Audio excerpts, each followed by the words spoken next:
Many of my longtime subscribers will remember that back in February of 2021, Texas experienced one of the worst widespread weather catastrophes in decades. A significant portion of the state was without electric power, clean water, or food, as well as shortages of propane, gasoline, natural gas, and just about everything else you can imagine. This lasted for several days. Myself, I usually consider myself prepared for emergencies as I already had a small stockpile of the necessities to last 2 weeks. But the one, or really I should say the two things I didn't have were electricity and some means of heat. Now, why was I so unprepared? Well, despite the fact of Texas becoming the butt of all jokes regarding power failures, the reality is the reason we're also unprepared here in Texas is because the power is actually extremely reliable, normally. In fact, I've lived in this house for over 20 years, and I can count the number of power failures that we've had on one hand. And in fact, I used to have a Linux machine that had an uptime of, over 3 years, and it wasn't even connected to a battery backup. That's how reliable the power is here. So we're just a little bit spoiled by it, to be honest. Nevertheless, after that last incident a year and a half ago, I started looking into some backup power solutions. One consideration right off the bat was seasons. And even though the terrible power outage happened during the winter, that's literally the only power outage we've had. The other 4 power outages happened during the summer as a result of things like tornadoes or horrendous heat that overloads the power grid, causing transformers to explode, and that sort of thing. So I figured if I was going to want a backup solution, I should really consider both winter and summer. After all, if the power goes out in the middle of the summer in Texas, the average home becomes uninhabitable. I started researching portable generators, solar panels, wind turbines, and power inverters that I could use with my car, and each of these had pros and cons. And after doing my research, I found that many of these have issues that most people don't think about. The first thing I crossed off my list was the wind turbine, and after much research, I realized that it was totally impractical for the geography around my house. In order for it to work properly, it would need to be so tall as to not even be allowed by city ordinance, not to mention the cost of building it. And while I'm a big fan of large-scale wind farms, for my home, it just wasn't going to be practical.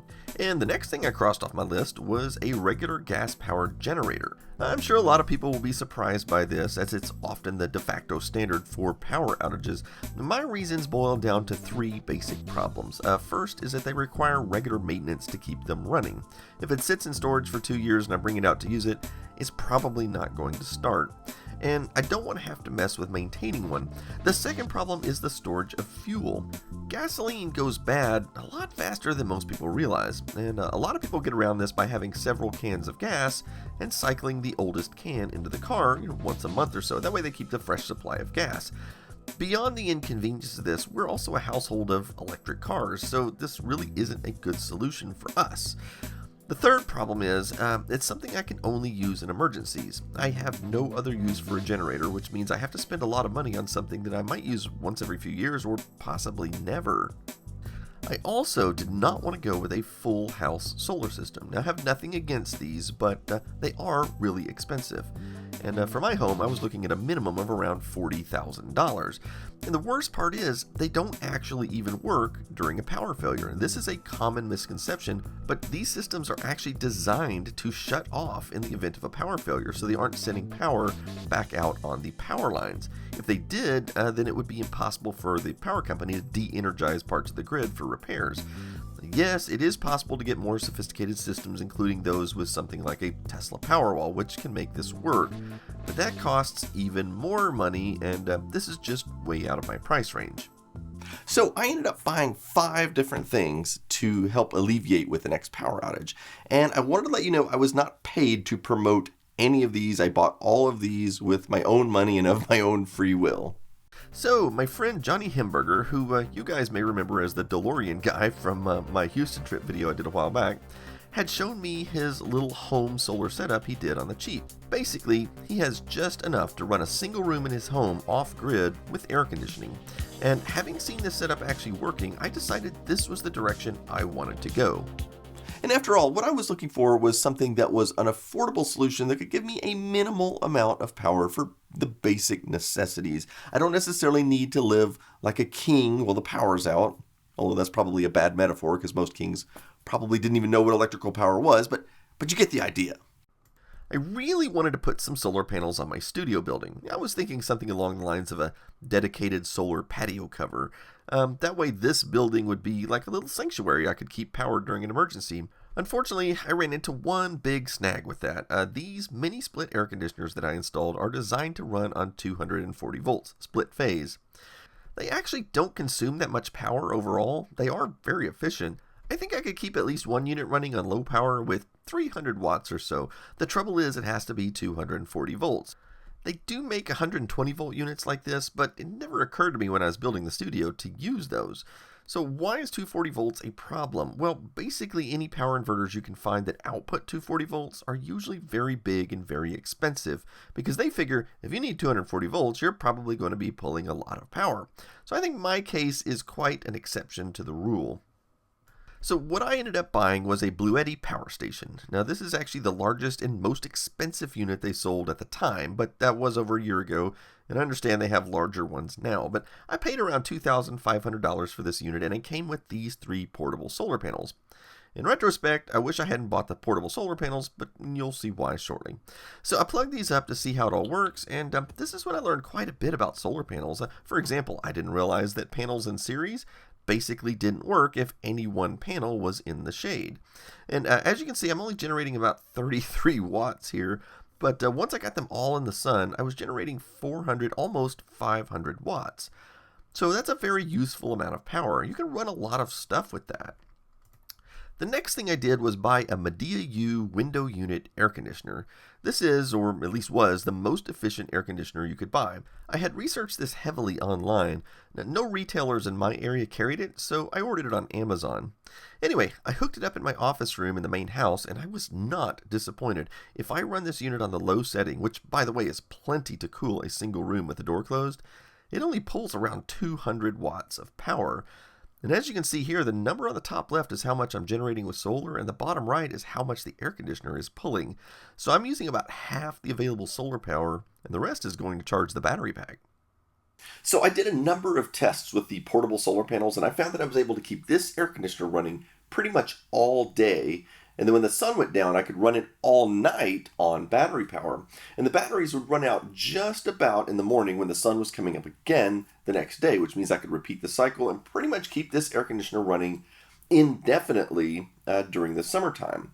Now, there was also enough power left over to run some LED lights and a laptop and some other basic electronics. Another advantage to having a window unit around is not just for power failures, but the inevitable time that the central air conditioner breaks down for whatever reason. Mine's about 10 years old and is probably due for a breakdown soon. In that event, at least I can keep one room cool. I didn't really like the portable panels though. I wanted something I could mount more permanently. And that's when I ran into Christopher Bean, who has a warehouse in Mansfield, just a few miles from me really, where he sells used residential solar panels for $60 each. So I bought 4 of them and took them home. Actually, this is my mom's back porch if you're confused on the geography here. These were really dirty, so I wanted to spend some time cleaning them up. And as you know, I'm good at cleaning things. Oh, and I think every one of them had at least one dead wasp nest on the bottom.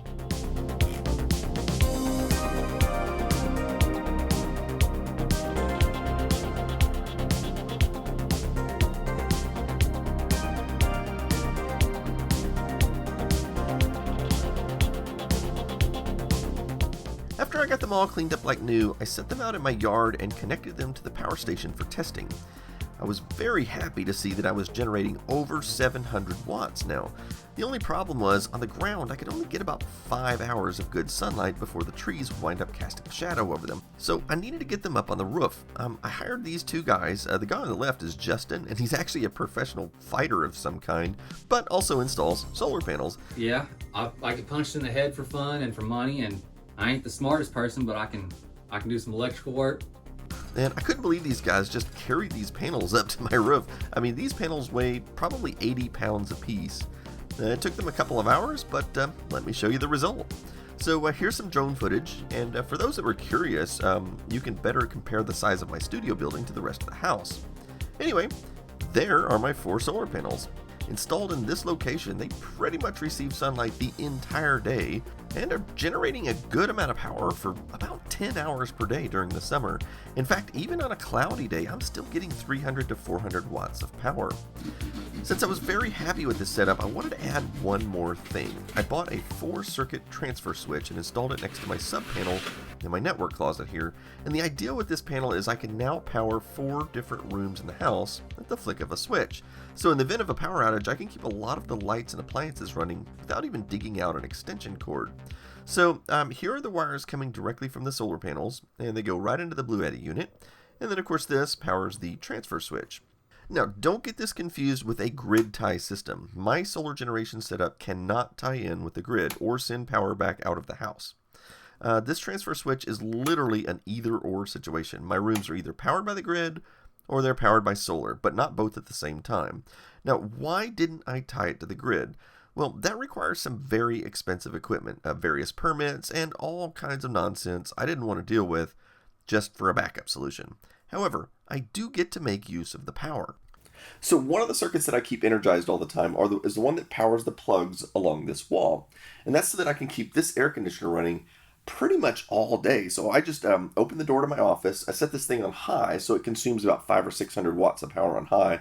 And I just let it contribute to cooling the house during the summertime. So while it may not be grid tied, it is contributing. I mean, it's free power, right? So it's contributing to the overall energy use of the house.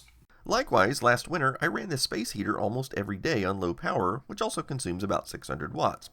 And that brings me back to the part where I was talking about gas-powered generators only being useful in emergencies. My solar setup can be used every day.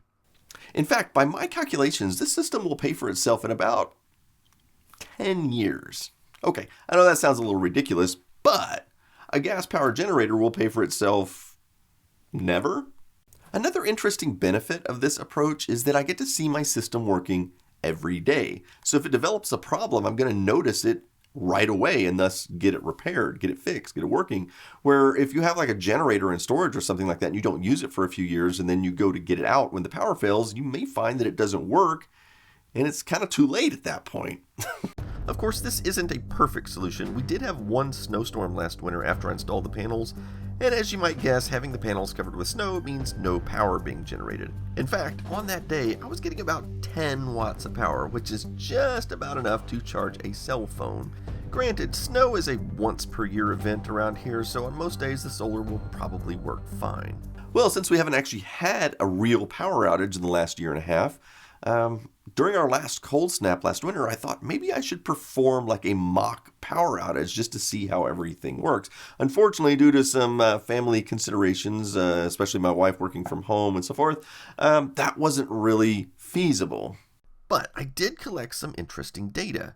For example, I turned off the heat pumps in my studio building, and I set up this little 200 watt space heater. I wanted to see how much wattage a resistive heater would need to keep the temperature tolerable in a single room of the building, when the temperature outside fell to around 20 degrees Fahrenheit. I set this little thermometer in the room, and that night the temperature was 71 degrees, and by the next morning it had dropped to 63 and was still falling.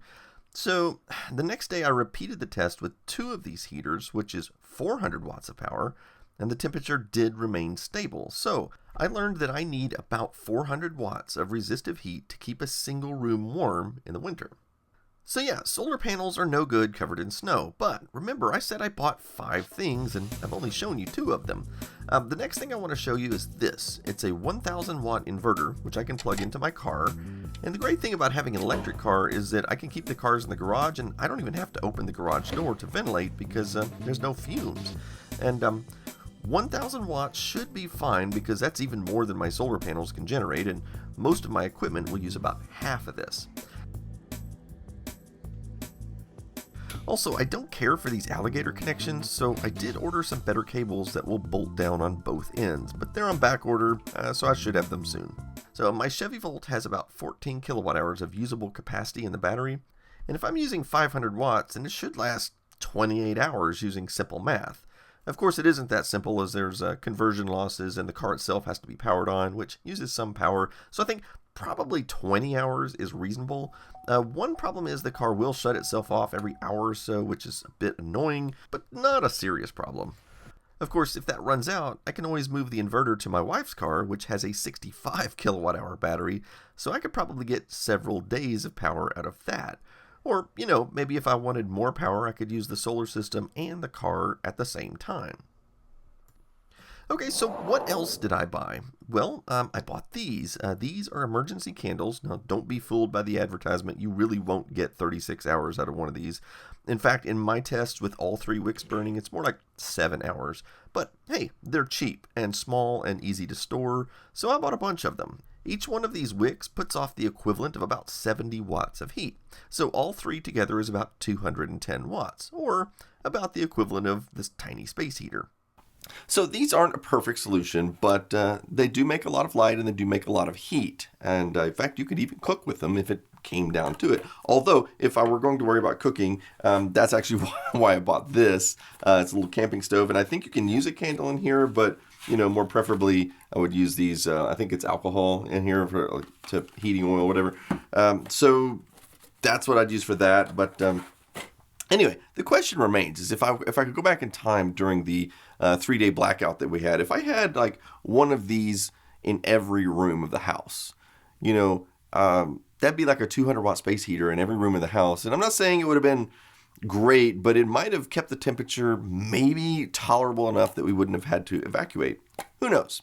But I have one more thing on the list. If we have a power failure in the winter, and the solar system doesn't work, and the inverter doesn't work for whatever reason, and the candles don't work, then, I also bought this. This is a kerosene heater. It produces a crazy amount of heat, and I think somewhere equivalent of around 3,000 watts. So this should basically heat the whole house. I have a gallon of kerosene here, which is supposed to last for 5 years, sealed in this container. And since things like this scare me, since I'm not accustomed to working with fire inside the house, I also figured I should buy something like this. This is a carbon monoxide detector. Obviously, that's one of the biggest concerns with running something like this indoors. However, a few days later, I found this guy, which is actually cheaper, and it monitors a number of things, but more specifically, carbon dioxide. This way I can keep my eye on both levels. So if I do have to fire up the kerosene heater or even use those candles, I can monitor the air and keep from asphyxiating myself and my family. And so there we have it. So I spent about $4,000 on all of this equipment over the last year and a half or so. And while that may seem like a lot to some people, the reality is, considering what we went through for the first 3 days and then the 3 months following, while I had to live at my mom's house while my house was being rebuilt, I think it's a small price to pay to avoid that scenario again. So I want to stress one more time, none of these options are meant to be a complete backup solution or power my whole house. They're all just meant as basic necessities to help me get through a power outage. I also want to say that I'm not advocating that you do any of the things that I just did, because I know there's going to be a lot of people out there that are going to say, well, that won't work for me. And some people, for example, might prefer a gasoline powered generator. Totally fine. I'm not suggesting that as a bad idea at all. If that's the way you wanted to go, great. I just wanted to show everybody what I decided, what I thought would work best for me, and how I've implemented it, and how it's worked over the last year and a half. And, mostly I just wanted to follow up a bit after that winter storm, because a lot of people saw the video where I had some devastation around here due to that winter storm, and just wanted to show you how I'm better prepared this time if it should happen again. And I think I'm ready. At minimum, I'm definitely more prepared than I was last time, but I guess we'll just have to wait and see. But that's it for this episode. So, as always, thanks for watching.